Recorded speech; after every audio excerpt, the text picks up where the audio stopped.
Yo creo que muchas veces nos ha pasado que vamos a un servicio sacramental y dices, ay, estuvieron malos los discursos, y otra persona dice, qué bonito sentí, fueron muy sencillos, pero sentí. Tiene que ver contigo, ¿no? Lo que tú llevas. A lo mejor sentir que fallé como mamá es bien duro para una mujer, ¿no? Sobre todo una que se dedica a la casa. Y que no tiene a lo mejor otra responsabilidad más que educar a los hijos, y sentir que no está dando el ancho es difícil, ¿no? Y sí puede haber desánimo bastante. Muchas veces en nuestras vidas nos frustramos porque estamos haciendo la cosa correcta en el momento indicado, pero los resultados no vienen.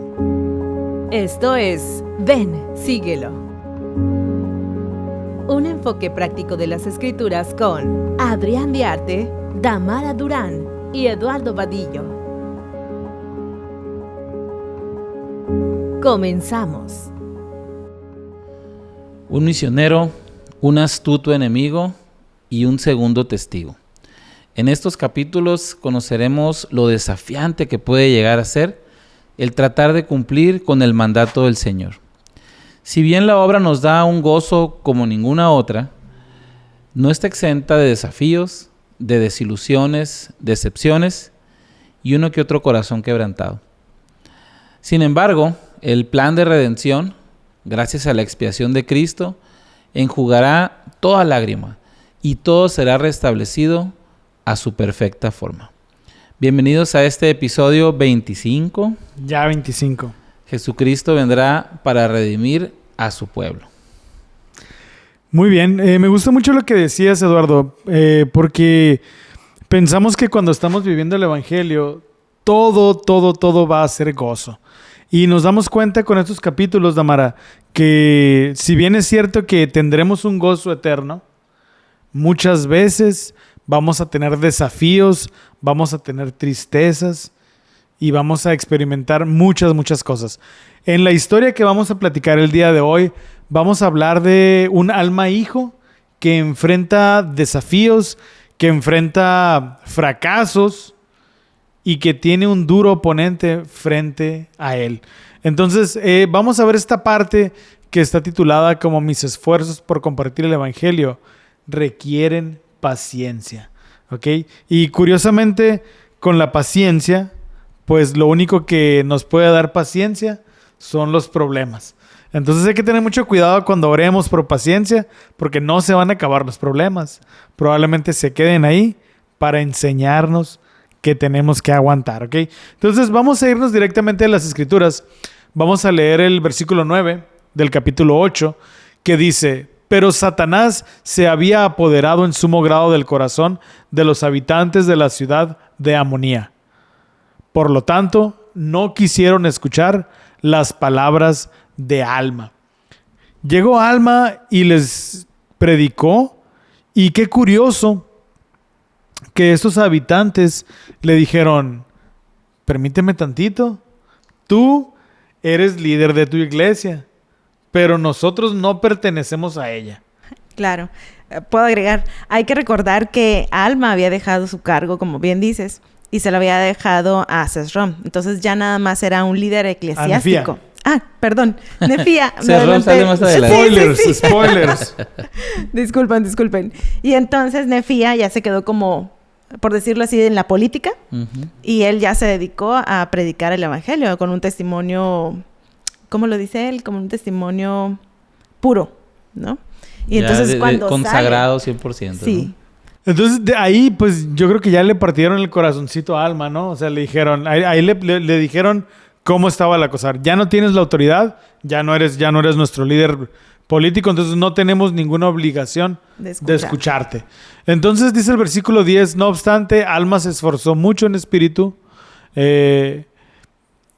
platicando, bregando con Dios en ferviente oración, para que derramara su espíritu sobre el pueblo que se hallaba en la ciudad y también le concediera bautizarlos para el arrepentimiento. Uno pensaría que Alma, al estar deseando tanto hacer el bien y prestar servicio, porque Alma no ganaba nada de manera personal, pues el Señor le iba a conceder el éxito, ¿verdad? Y muchas veces en nuestras vidas nos frustramos porque estamos haciendo la cosa correcta en el momento indicado, pero los resultados no vienen. Eduardo, ¿has tenido alguna experiencia en tu vida o de alguien que conozcas que se frustra y por tener este tipo de experiencias? Un chorro de gente. No, la verdad es de que sí es difícil porque, como decías tú, Damara, hay una frase que dice un amigo, dice, tú estás dejando de ganar, tu familia está dejando de recibir ingresos por servir, y que la otra parte no valore, no vaya, tenga apatía, es frustrante. Y creo yo que también a veces cuando nosotros basamos el éxito en que la gente acepte, es doblemente frustrante porque ahí hay un elemento muy importante que es el libre albedrío de las personas, ¿no? Y eso no lo puedes tú controlar, pues, ¿no? El hermano, de hecho, Gary Stevenson, menciona en un discurso que... ¿Lo ibas a decir? No, adelante. El apóstol. Perdón. Elder. Pues es hermano también. Es hermano también. Elder. Menciona algo sobre esto, pues que nosotros vamos a predicar con nuestro ejemplo y vamos a invitar a las personas a venir. Pero ellos no van a aceptar porque van a aceptar según el espíritu que está en ellos, ¿no? Entonces, si no tienen el deseo de escuchar, no tienen el espíritu del Señor. No por el hecho de que tú le hayas dicho. Ajá. Ya. Y llega a ser frustrante para nosotros y nos sentimos como que fallamos, ¿no? Pero no es nuestra responsabilidad, dice él, hacerlo, sino que es trabajo del espíritu. Entonces no debemos de sentirnos como que fracasamos en nuestro trabajo por predicar, ¿no? Algo que nos puede ayudar también a mantener una perspectiva correcta es recordar por qué estamos realizando esta obra. Si bien es cierto que a todos nos encantaría poder ver los frutos de lo que estamos realizando, en este caso, pues la obra misional, que la gente se arrepienta y que la gente se bautice, hay que recordar que la razón principal por la que lo estamos haciendo es por amor a Dios. Y el mandamiento es ir y predicar, no es ir y convertirlos a todos. Entonces, creo que un enfoque práctico de esta enseñanza de Alma en esta experiencia que tuvo aquí en esta ciudad de Amonía es que, número uno, cuando tengamos un llamamiento, recordar que el llamamiento viene de Dios. Número dos, que probablemente el mayor converso a ese llamamiento o a esa prédica debes de ser tú mismo. ¿Ok? Y todo lo que venga después ya son dádivas de Dios y dependen del deseo de las personas de poder cambiar. Entonces es muy interesante porque Alma sufre un fracaso. Y dice el versículo 13, ahora bien, cuando el pueblo hubo dicho esto, resistieron todas sus palabras. Pero Eduardo, no solamente no le creyeron o lo tiraron al loco, como podemos decir, ¿ok? Dicen que lo hubieron ultrajado y escupido sobre él y hecho que fuese echado de su ciudad. O sea, no se limitaron a rechazarlo, a cerrarle la puerta o a no recibirlo. No, ahorita no, joven, gracias. O sea, su cuerpo físico sufrió, su mente, su autoestima, y él partió y se dirigió a otra ciudad, a la ciudad de Aarón. Entonces, mis esfuerzos por compartir el evangelio requieren de mucha paciencia. Y hicimos una analogía de cosas en la vida que podrían requerir paciencia, como esta experiencia de Alma, ¿no? Entonces vamos a compararlo con, por ejemplo, tocar el piano. Yo toda mi vida quise aprender a tocar el piano y ya de joven tomé 1 año y medio, casi 2, pero toco algo muy básico. No llegué a ser el artista que... Changuitos. Los changuitos de Beethoven. Y no, la hermana que me enseñó a tocar el piano me tenía prohibido tocarlos. Okay, pero sí los aprendí. Entonces quiero hacer esta comparación solamente para darnos cuenta que una cosa común requiere paciencia, al igual que le predica el evangelio. Por ejemplo, cuando queremos aprender a tocar el piano, lo primero que tenemos que hacer es comprar un piano. Que tenemos que tener esa capacidad económica y también aprender las notas más básicas. Aunque en nuestra mente ya estemos tocando una sinfonía, tenemos que aprender el do, el re, el mi, un acorde. En el caso de la misión de Alma en Amonía, Alma recibió el mandato de ir a predicar a la ciudad. Después existe un progreso inicial, que es practicar las escalas y los acordes para mejorar la técnica. En el caso de Alma es llegar a la ciudad, empezar a predicar, pero la gente lo rechaza. Y ya tenía algunas, algunas horas de práctica en otros pueblos. De hecho, en algunas ciudades anteriores tuvo mucho éxito. Fue una ovación de pie, podríamos decirlo. Ajá. Y éxitos, ¿no? Y éxitos. Podríamos compararlo como una pieza muy difícil, ¿no? Tocó una fácil. Y esta vez sí luego... lo tocó. Le tocó una fácil y ahora Exacto. estaba tocando del himnario simplificado. ¿Okay? Sí. Después, el paso número 3 es desafíos y frustraciones. En el caso del piano, dificultades para tocar piezas complejas y la necesidad de una práctica constante. En el caso de la misión de Alma, el desafío y frustración es que él es expulsado de la ciudad y viene el desánimo. Y después de todo desánimo, debe de venir la perseverancia. Cuando el ánimo ya no exista, debe de estar la disciplina. Y esto es continuar practicando tu pieza a pesar de los errores y las dificultades. En el caso de mi maestra de piano me decía, aunque te equivoques, síguele, no te pares. ¿Okay? En el caso de Alma, la perseverancia fue que se le pareció un ángel diciéndole que regresara a Amonía. Y entonces pues Alma lo obedece a pesar del rechazo inicial. Y ahorita vamos a ver, creo, parte de lo del ángel, ¿verdad? Sí, de hecho te iba a comentar que precisamente en ese lugar a mí me gusta mucho escribir, ya que sea bueno es otra cosa, pero me gusta. Pero sí, algo que sí, bueno. Algo que está muy que está muy se me hace muy interesante es de que cuando el personaje deja de sufrir es porque ya se acabó la historia. Entonces ya no hay nada más que contar, ¿no? Entonces en este caso se va a oír mal, pero me gusta saber que Alma fracasa porque quiere decir que hay una enseñanza ahí detrás, ¿no? Y me gusta mucho cuando él dice que él se va a otra ciudad, pero en el versículo 24, cuando él está contando a Amulek su experiencia, dice, estaba a punto de volver las espaldas a esta tierra para siempre, dice. Y creo que todos podemos aprender un poco o sentirnos un poco identificados de cuántas veces tú has querido decir, ya, o sea, yo ya no quiero más esto, ¿no? Ya no quiero seguir, porque no es solamente como, bueno, pues me rechazaron y ahí le doy la vuelta ya que termine mi turno. Y me recordó mucho una experiencia, una de las varias que he tenido, en las que he ido con mi obispo y le digo, obispo, ya no quiero este llamamiento, ¿no? No tengo ganas, tengo que arreglar muchas cosas en mi vida y búsquese a alguien que mejor tenga todo el énfasis y todo el power, ¿no?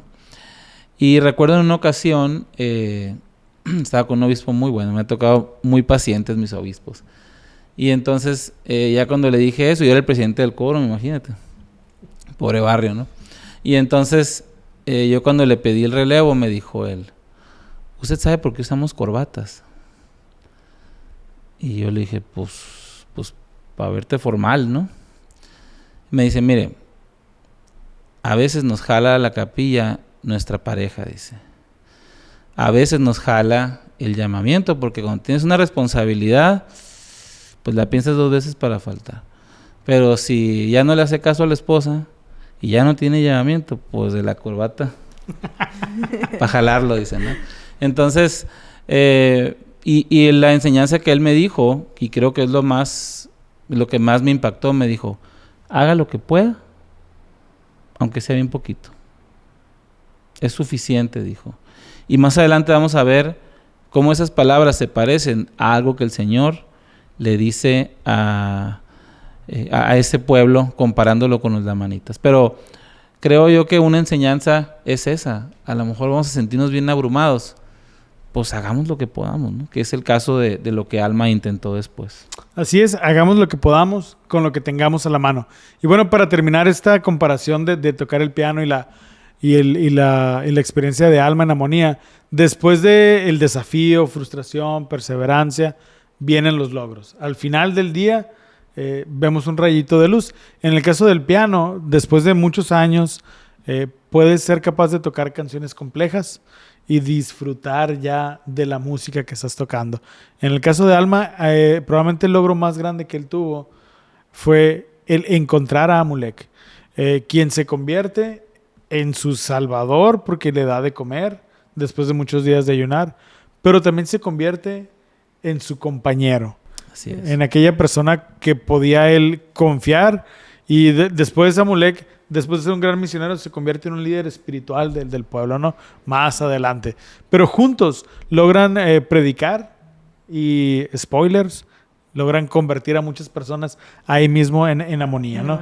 Entonces, tanto el pianista como Alma comienzan con una instrucción o un llamado que les motiva a iniciar su viaje. Tienen frustraciones, tienen desafíos, obstáculos significantes. El pianista lucha con piezas difíciles y la repetición necesaria para mejorar, ¿Tú crees? mientras que Alma enfrenta el rechazo y la expulsión de Amonía. La perseverancia, aquí ambos necesitaron de seguir adelante, seguir practicando, aprender de los errores. Alma, animado por un ángel, regresar a Amonía y encontrarse a su amigo. Y finalmente, la perseverancia da frutos. De los frutos de Alma hablaremos más adelante. Pero todo en la vida que vale la pena, Damara, vale la pena. Claro que sí. ¿Okay? Y requiere esfuerzo. Y requiere de mucho esfuerzo, mucha paciencia. Entonces, las enseñanzas que vienen en el libro de Mormón, aquí en Alma, no solamente es para decir, sí, cuando me vaya a la misión, a lo mejor me va mal, tengo que ser paciente. Todo aquello que vale la pena va a requerir algo extra de nosotros. Y creo que eso lo hace más valioso, ¿no? Para nosotros. Porque si no tuviéramos que sacrificar algo o dar de nuestro tiempo o esfuerzo, lo tomaríamos a la ligera, ¿no? Pero se entra en el corazón cuando nos cuesta. Sí, por ejemplo, en la casa me ha tocado a veces enseñar pues un poco de inglés, ¿no? Y mi hijo mayor es un poquito más impaciente, entonces me dice, ¿cómo se dice tal palabra? Y entonces yo empiezo a hacer mímica y empiezo a señalar cosas y empiezo a actuar. Y me dice, pues dime, ¿cómo se dice? Mejor dime. Y le digo, no, porque si le batallas no se te va a olvidar. Y ya cuando por fin le atina, ya no se le olvida la palabra. Ok, en esta experiencia de Amonía, él, pues bueno, sale de la ciudad. En la primera ocasión se le apareció un ángel. El ángel le dice que se regrese. Curiosamente fue el primer ángel que se le apareció para el mismo personaje. Y entonces Alma entra por otro camino a Amonía, ¿ok? Y Damara, ¿cómo debemos de reaccionar nosotros? ¿O cómo debemos de sentirnos? ¿Cómo debemos de reaccionar cuando sentimos que hemos fracasado como madre, como pareja o como líder? Uy, yo creo que si escuchamos al profeta, pensar celestial. Así dijo, ¿verdad? Uh-huh. Porque es muy difícil, como mencionaste, como mamá. A lo mejor sentir que fallé como mamá es bien duro para una mujer, ¿no? Sobre todo una que se dedica a la casa. Y que no tiene a lo mejor otra responsabilidad más que educar a los hijos y sentir que no está dando el ancho. Es difícil, ¿no? Y sí puede haber desánimo bastante. Pero hay que ser muy positivos en esto. Y yo creo que en todo. Porque si no somos positivos es más fácil caer, ¿no? Y dejarse llevar por la influencia del diablito, ¿no? Y deprimirse. La verdad, sí. Y algo que a mí me gusta mucho, Eduardo, es que no solamente tenemos que terapiarnos como, sí puedo, sino realmente Alma fue por otro camino y encontró otras personas. Claro. Inicialmente, a lo mejor, si entró por el sur, por decir algo, pues a lo mejor visitó las colonias del sur y no vio a su compañero, al que sería su compañero, ¿no? Entró después por la tierra del norte. Entonces, cuando sintamos que hemos fracasado con nuestro rol como padre, como pareja o como líder, recordar que no porque hemos tenido un fracaso, ahí se acaba el llamamiento o la relación. Yo creo que vale la pena hacer una pausa, evaluar los resultados y empezar a ver qué es aquello que tenemos que hacer diferente. Sí, porque hay varios ejemplos de esto. Por ejemplo, inicialmente cuando Nefi y sus hermanos van por las planchas, pues fracasaron como 4 veces, no 3 veces. Entonces, hay ocasiones en que yo siento que el Señor no nos resuelve el problema porque quiere que lo veamos de diferentes ópticas. Bueno, por ejemplo, si yo, lo que decías tú ahorita, ¿no? Si yo como mamá estoy batallando, bueno, ¿y si hago otra cosa? ¿Y si lo abordo de otra manera? Y si, como dice aquí, entro a la ciudad por otro camino. Eso yo creo que a veces es la enseñanza en sí. Y entonces el Señor no va a hacer por nosotros lo que podemos hacer por nosotros mismos. Simplemente que a veces no le escarbamos, ¿no? Oye, Eduardo, el Señor es como tú enseñando inglés. Sí. Te enseña, ¿no? No te lo da tan fácil. Uno tiene que buscar la manera. Y ahorita que dijeron buscar otras alternativas, los hijos son bien diferentes. Cada hijo es bien diferente. Entonces no podemos hacer lo mismo o tomar el mismo camino siempre. Hay que a lo mejor tomar diferentes caminos con diferentes hijos, aunque ¿no? los críes igual, aunque es sí. distinto. Como dicen los españoles, hay que darle la vuelta a la tortilla. Exacto. Sí.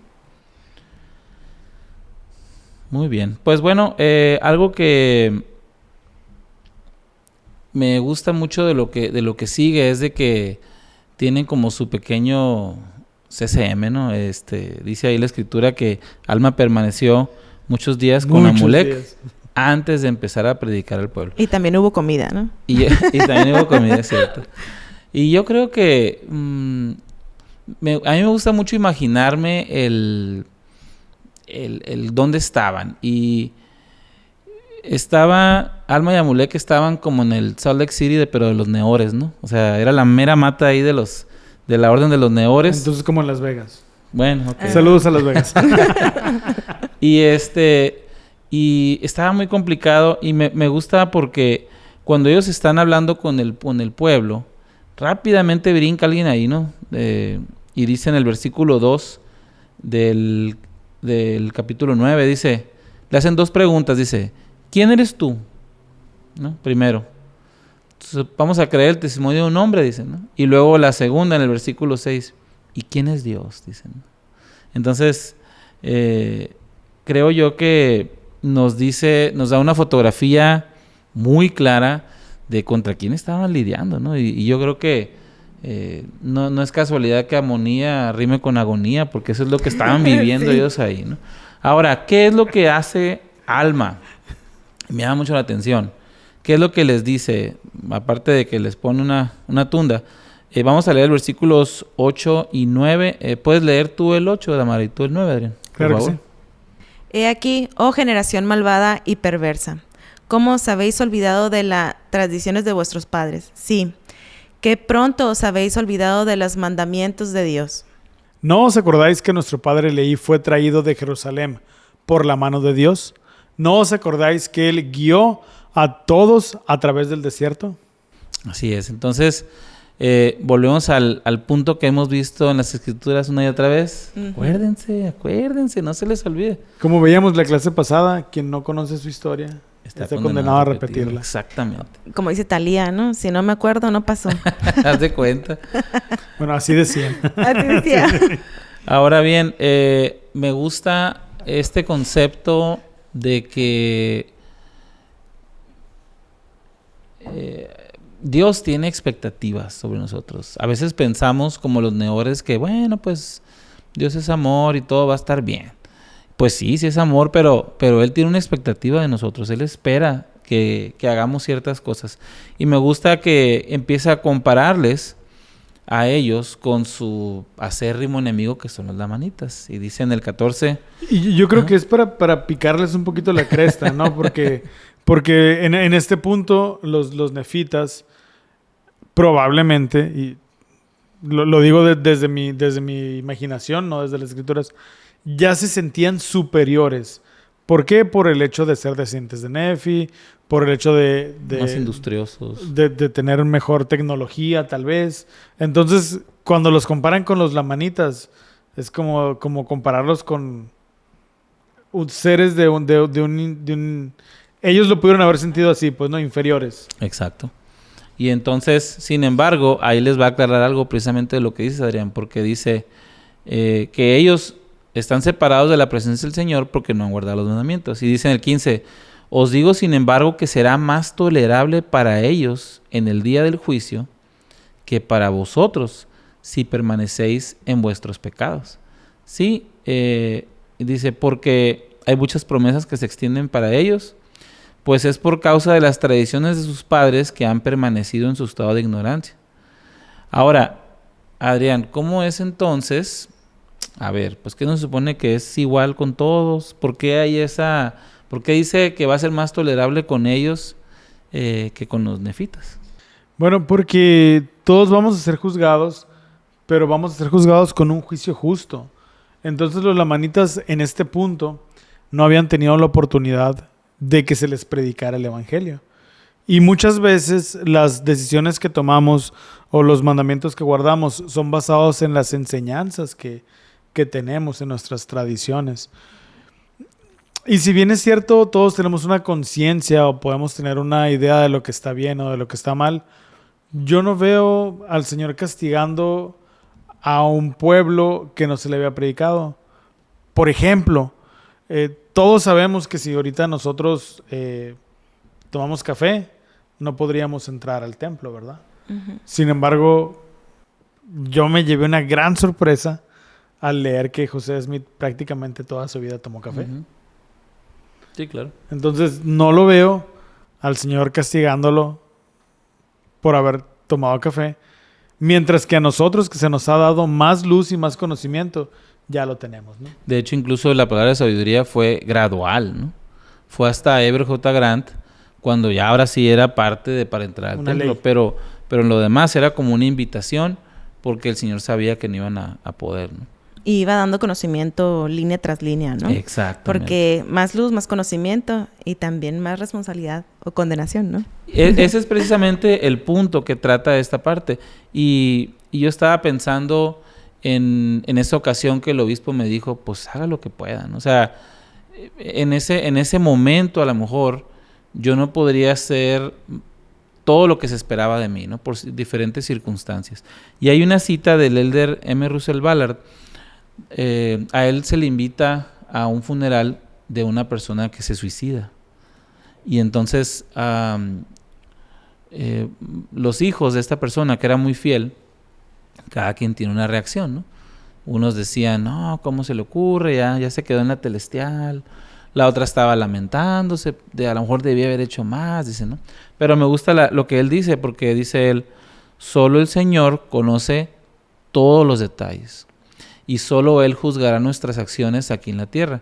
Cuando Él nos juzgue, dice, siento que Él tomará todas las cosas en consideración, genética, composición química, tradiciones, nuestra salud mental, nuestra capacidad intelectual, las enseñanzas que recibimos, como tú dijiste, nuestra salud, tradiciones, o sea, son muchísimas cosas que nosotros como seres mortales no conocemos. Entonces, al final, el juicio final lo tiene el Señor, nosotros no. Estás escuchando Ven, Síguelo, un enfoque práctico de las Escrituras. Volvemos. Testifico que el Salvador vive. Él entiende la injusticia. Las marcas en las palmas de sus manos le recuerdan continuamente de ustedes y sus circunstancias. Él les ministra en todas sus angustias. Para quienes vienen a Él, una corona de hermosura reemplazará las cenizas del duelo. El gozo y la alegría reemplazarán el dolor y la tristeza. El agradecimiento y el regocijo reemplazarán el desánimo y la desesperación. Su fe en el Padre Celestial y en Jesucristo se verá recompensada más de lo que pueden imaginar. Toda injusticia, especialmente las injusticias exasperantes, será consagrada para el provecho de ustedes. De ello testifico en el nombre de Jesucristo. Amén. Regresamos a Ven, Síguelo, un enfoque práctico de las Escrituras. El plan de Dios es un plan de redención y eso lo vamos a aprender en el capítulo 11 y capítulo 12, que de manera personal es uno de los capítulos de mis capítulos favoritos del Libro de Mormón, porque habla mucho, mucho en cuanto a algunos aspectos de la resurrección y son capítulos muy informativos, muy ilustrativos doctrinalmente, pero también son capítulos de una historia muy rica. Esos capítulos nos enseñan que los abogados del pueblo de Amonía específicamente, estaban bien entrenaditos para mentir y también para lucrar. ¿Dónde habremos visto esto antes? Probablemente en la corte del rey Noé. Yo creo. ¿Okay? Y curiosamente, Alma se encuentra en una situación exactamente igual que como se encontró su papá, Alma padre, cuando juzgaron a Abinadí. Entonces, nuevamente, Alma ya había tenido una referencia a una historia parecida a lo que estaba pasando. Entonces, qué padre que Alma padre hubiera tenido su diario o su podcast y hubiera grabado lo que pasó, ¿verdad? Bueno, no creo que haya tenido un podcast, pero sí, probablemente tenía su diario. Sus registros, muy sus probable. registros y tenía sus conversaciones con sus hijos. Entonces, los abogados de este pueblo, que como dije, estaban entrenados para enredar y ayudar a hacer a la gente confundirse en cuanto a sus creencias, trataron de enredar a Alma y a Mulek con trampas para contradecirse. Y había un personaje que sobresalía de todos los demás. Un tal Sesrom. Ahora sí, Sesrom. Sesrom, ahora sí, Ese que ese traías sí en es. mente. Yo lo traía ahí. Ese sí es. Ese Ok. sí. Sesrom, en el versículo 34, tratando de confundir un poquito a Alma y a Mulek, les preguntó, ¿salvará a su pueblo en sus pecados? Y entonces Amulek contestó, te digo que no, porque le es imposible negar su palabra. Entonces, aquí viene una pregunta interesante, Eduardo. ¿Qué no Dios es todopoderoso? Sí, pero ahí precisamente la pregunta trae truco. Trae ¿no? chanfle. Trae chanfle Sí. porque dice en sus pecados y debería decir de sus pecados, ¿no? Que esa es Sí. una gran diferencia. Sin embargo, si decimos que Dios es todopoderoso, entonces también tiene la capacidad de salvar a las personas en sus pecados. Sin embargo, como tú dices aquí el chanfle es que Dios sí puede hacerlo, pero perdería su capacidad de justicia. ¿Ok? Pero no lo hará, pues, entonces no lo hará. ¿Ok? Entonces Sesrom dijo al pueblo, mirad que recordéis estas cosas, pues él ha dicho que no hay sino un Dios. No obstante, dice que el Hijo de Dios vendrá, mas no salvará a su pueblo, como si tuviese él la autoridad para mandar a Dios. Qué vivos, qué bárbaro. Entonces, en el versículo 37 dice, y te vuelvo a decir que no puede salvaros en sus pecados, porque yo no puedo negar su palabra. Y él ha dicho que ninguna cosa impura puede heredar el reino del cielo. Por lo tanto, ¿cómo podéis ser salvos a menos que heredéis el reino de los cielos? Así que no podréis ser salvos en vuestros pecados.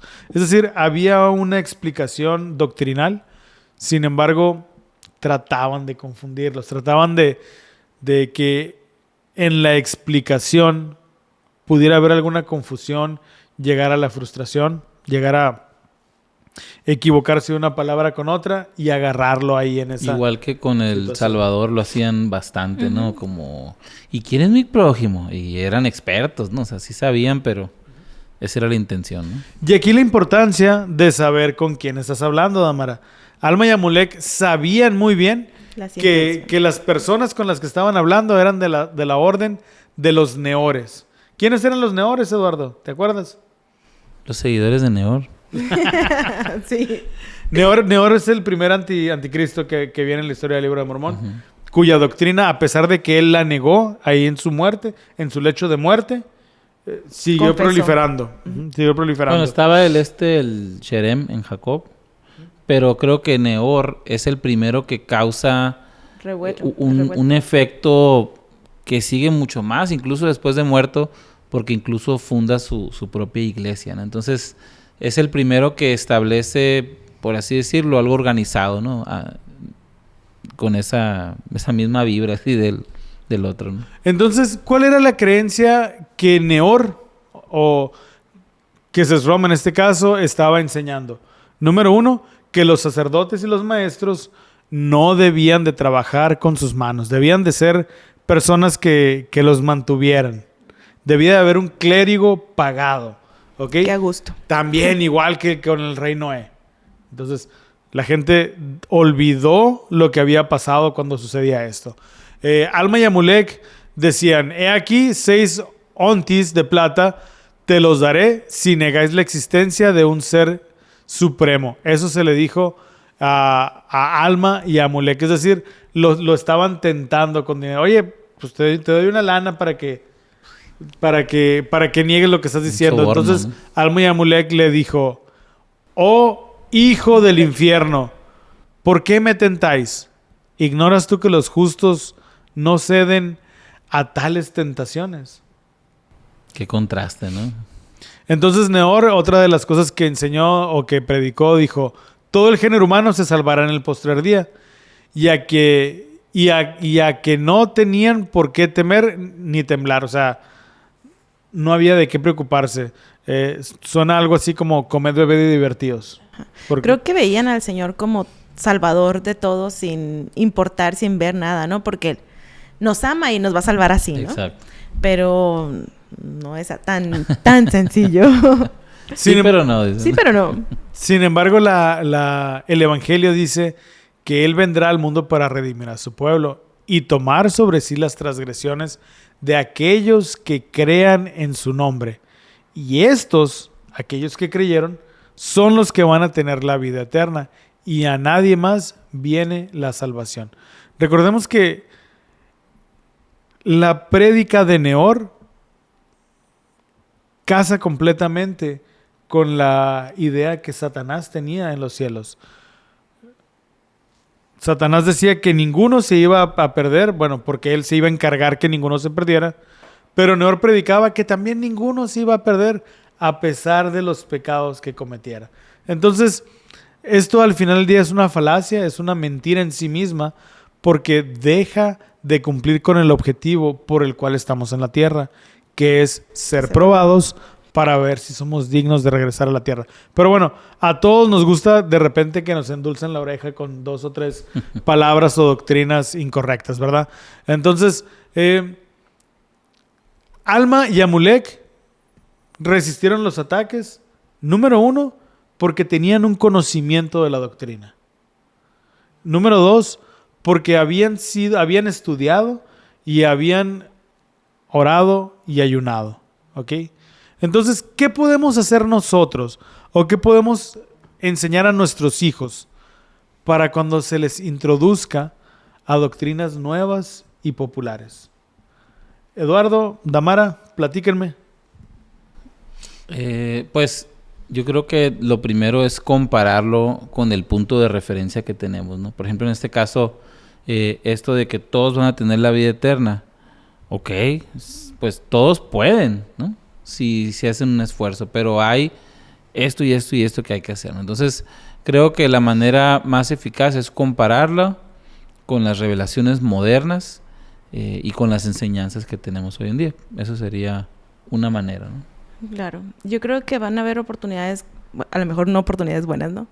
En las que nuestros hijos se enfrenten a saberes del mundo que crean que pueden ser buenos, ¿no? Pero no hay nada como preguntarle al Señor si es correcto o no es correcto. Entonces, si nosotros como padres les enseñamos a qué fuente han de acudir, creo que ellos pueden descubrir o tener su respuesta ellos solos sin que nosotros, o sientan que nosotros nos estamos metiendo en su vida y queremos decirles qué hacer, sino que ellos pueden hacer el esfuerzo y pues abrir su corazón, ¿no? Porque también si no tienen un corazón dispuesto o lo tienen duro, como era este pueblo, pues entonces va a ser difícil, ¿no? Y esto nos lleva al último punto. Correcto. Si no endurezco el corazón, podré recibir más de la palabra de Dios. Y pues ellos no estaban dispuestos, ¿no? Al principio no estaban dispuestos, porque después Alma y Amulek le hablaron con mucho poder. Y fue cuando ellos temblaron, dicen las escrituras, ¿no? Y vamos a leer entonces El versículo 9, 10 y 11. ¿Les parece bien? ¿Yo empiezo? Por favor. Bueno. Y Alma empezó a explicarle estas cosas diciendo: a muchos les es concedido conocer los misterios de Dios, sin embargo se les impone un mandamiento estricto de que no han de darlos a conocer, sino de acuerdo con aquella porción de su palabra que Él concede a los hijos de los hombres, conforme a la atención y a la diligencia que le rinden. Y, por lo tanto, el que endurece su corazón recibe la menor porción de la palabra, y al que no endurece su corazón le es dada la mayor parte de la palabra, hasta que le es concedido conocer los misterios de Dios, al grado de conocerlos por completo. Y dice el 11, y a los que endurecen su corazón les es dado la menor porción de la palabra, hasta que nada saben concerniente a sus misterios. Y entonces el diablo los lleva cautivos y los guía según su voluntad hasta la destrucción. Esto es lo que significan las cadenas del infierno. Entonces, ¿cómo se endurece un corazón? ¿O cómo podemos ablandarlo también? Y a mí me gusta cuando dice aquí, de hecho la que yo leí, dice conforme a la atención y a la diligencia que se le dan a estas palabras, ¿no? Porque si recordamos en el caso de Lamán y Lemuel, que ellos estaban frustrados porque dicen, ¿por qué nosotros no entendemos? Y tú sí, ¿no? A Nefi. Y es eso, ¿no? ¿Qué tanta diligencia le han dado a las palabras? Yo creo que muchas veces nos ha pasado que vamos a un servicio sacramental y dices, ay, estuvieron malos los discursos. Y otra persona dice, qué bonito sentí. Fueron muy sencillos, pero sentí. Tiene que ver contigo, ¿no? Lo que tú llevas. Sí. Yo creo que uno de los riesgos más grandes de endurecer el corazón es que empezamos a creer que sabemos más que Dios. Y ese es uno de los riesgos más grandes que podemos correr. El orgullo. El orgullo y el querer aconsejar a Dios. El querer decirle, o sea, va a ser difícil que una persona que crea en Dios deje de creer en Él. Pero podemos empezar a desestimar los consejos de Dios a través de nuestros líderes o a través de la experiencia que estamos viviendo. ¿Cómo es posible que Él, que es un obrero, y yo, que soy un licenciado, Él me va a decir qué es lo que tengo que hacer con mi matrimonio para salvarlo? ¿O cómo es posible que aquel obispo de 27 años me va a decir algo a mí que tengo 65? ¿O por qué tengo que renunciar al trabajo para irme a la misión si yo creo que son mis mejores años productivos? ¿O por qué tengo que casarme? ¿O por qué tengo que pagar el diezmo? Y empezamos a cuestionar hasta que llega el momento en que yo soy capaz de autogobernarme y ya después ni a la capilla tengo que ir. Entonces, no necesito nada de eso. Entonces, el permitir que nuestro corazón se endurezca es permitirnos alejarnos completamente en algún punto del Espíritu de Dios. Y esto lleva a algunos riesgos, ¿no? Entonces, ¿cuál es el riesgo de permitir que nuestros corazones se endurezcan? Vamos a ver con el ejemplo de Amulek. Amulek al principio, antes de que le hablara el ángel, él relata él mismo en las escrituras que él no quería saber. Vamos a leer, está en el versículo 10. El capítulo 10, versículo 6. Sin embargo, endurecí mi corazón porque fui llamado muchas veces. Yo no me imagino. La última fue el ángel, ¿verdad? Eso sí lo sé. Y no quise oír. De modo que sabía concerniente a estas cosas. Lo sabía, mas no quería saber. O sea, sí sabía, pero no quería tener nada que ver con eso. Por lo tanto, seguí rebelándome contra Dios, porque en realidad nos rebelamos contra Dios cuando no queremos escuchar. Sí, porque sabes y no quieres, ¿no? Esa es la cosa. Y soy rebelde. Perdón.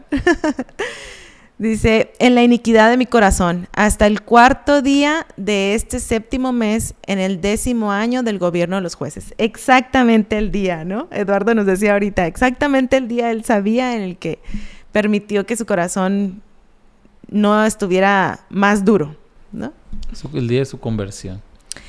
¿A qué nos invita Alma y Amulek en estos capítulos para evitar llegar a tener un corazón duro o llegar a este punto? Fíjate que la otra vez nos comentaba el presidente Estaca una cita que se oye muy básica, pero ya que la pensé dije yo, sí es cierto, dice, es más fácil arrepentirte y corregir tu rumbo que quebrantar tus convenios y volverlos a tomar.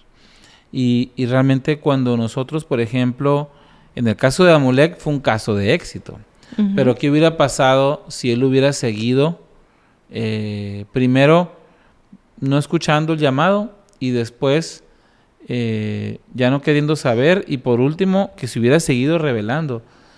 Si hubiera llegado 10 ángeles, o sea, no hubiera progresado. Entonces la invitación es de que nosotros podamos reconocer cuando estamos mal, y eso es algo bien difícil porque pues a nadie le gusta decir que estamos mal, no tienes que tragar sapos, ¿no? Pero yo creo que cuando el hecho de que, por ejemplo, Alma, pues él se pudo haber brincado eso de su vida y decir, y luego me encontré a Amulek, o sea, realmente el hecho de que nos comparta ese fracaso, creo yo que nos ayuda a ser más humildes, a recordar que dependemos del Señor, y eso nos ayuda a que nuestro corazón no se endurezca, ¿no? Que esté blandito. Y nada más por último quiero rescatar un punto que viene en el programa de Ven, Sígueme, ahí en las enseñanzas de los niños, pero creo que lo podemos aplicar para todos nosotros, que es, puedo ser un buen amigo. ¿Okay? Y qué bonita la historia de Alma, que al final del día tiene éxito y convence a muchos, inclusive convierte su testimonio a Sesrom, pero todo cambia a raíz de una amistad sincera, que le extiende la mano, le da de comer, le presta servicio y posteriormente abre su corazón para que Alma le ministre y le predique. Entonces, creo que podemos ser buenos amigos de las personas, extender la mano, y milagros van a pasar con nuestras vidas y con el Señor. Y pues bueno, este es el final del capítulo. Hemos ya llegado a 25 capítulos, y si llegaste hasta aquí, por favor ayúdanos comentando en los comentarios con un emoji de corazón para saber que llegaste hasta el final. Gracias por los truenos de la vez pasada. Gracias por los truenos. Ahora queremos corazoncitos en los comentarios para estar seguros que están llegando hasta el final de este podcast. Y si crees que alguien puede verse beneficiado con este contenido, por favor copia el link y pégalo en algunos grupos de WhatsApp para que más gente pueda escucharnos y pueda aprender un enfoque práctico. Y que pueda ser un buen amigo. Un buen amigo. Sean buenos amigos y compártanlo. Muchísimas gracias y nos vemos hasta la próxima. Esto fue Ven, Síguelo, un enfoque práctico de las Escrituras con Eduardo Vadillo, Damara Durán y Adrián Diarte. Hasta la próxima.